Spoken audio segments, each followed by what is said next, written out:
Imbis na sumuko, nakipagbarilan umano ang dalawang suspect ng pagnanakaw ng mga motor at pagbibenta ng mga ito sa Barangay Vasra, Quezon City. Ayon sa mga otoridad, may nag-report ng nawawalang motor sa QCPD Station 11 noong Martes. Kwento ng biktima.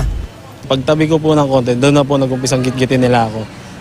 Nang Innova po. Tapos nung nagigit po nila ako, nag-gutter po yung motor ko. Yun, bumaba po yung dalawang lalaki. Nakatutok na po sa akin yung baril. Wala na raw siyang nagawa kung hindi ibigay ang kanyang motor. Kaninang nagkaroon tayo ng magandang information ng informant at nag-coordinate sa angkar natin at SOU. Kaya nagkaroon tayo ng bypass na bibilhin sana uli yung motor. And may nagtuturo na dito daw nakatira at dito tinatago yung mga nakahanap na motor.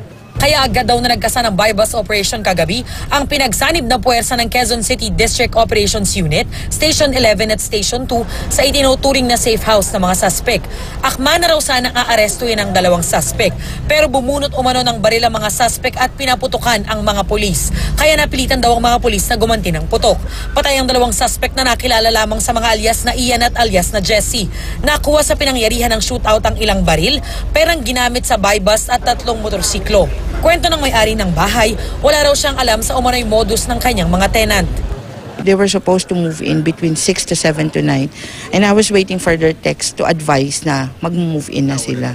Yung pala nauna na sila, tapos may shootout na. Inaalam pa natin kung sangkot sila sa malawakang pangangaranap dito sa Quezon City.